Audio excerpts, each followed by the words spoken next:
मेरे अजीज़ों, pastor Waqas Aleem David की जानिब से आज के दिन के लिए खुदावंद यीशु मसीह का आपसे बाबरकत वादा।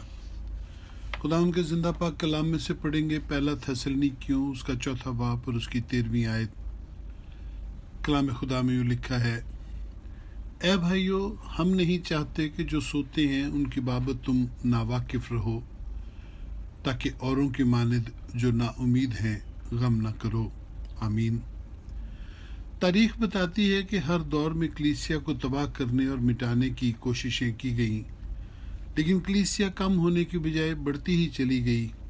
कलीसिया का इन तमाम दुखों में से निकल आने और महफूज रहने की वजह थी वो उम्मीद जो कलीसिया को मसीह यीशु में हासिल थी।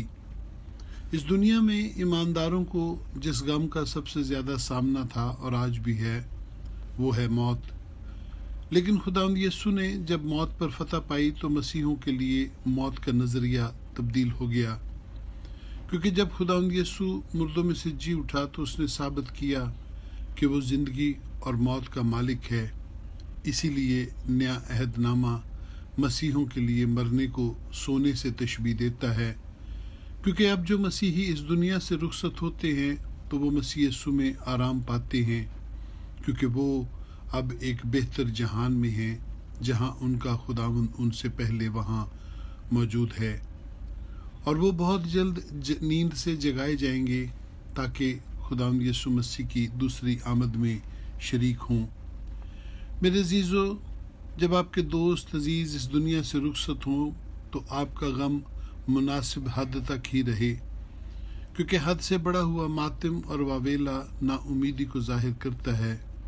पुराना अहदनामा और दीगर अक़वाम में बाद अज़ मौत रूहें बेबदन रहती हैं, इसलिए वो बड़े जज्बाती अंदाज में अपने गम का मुजाहरा करते हैं, जबकि बुलंद आवाज़ से मातम और जनाजों पर मायूसी मरने वालों के लिए इज़्ज़त की अलामत समझी जाती है।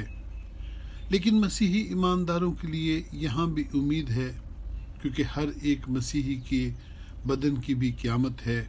मसीही बेबदन नहीं होंगे, बल्कि उनके बदन भी ज़िंदा किए जाएंगे ताकि खुदावंद यीशु मसीह की दूसरी आमद में शरीक हों।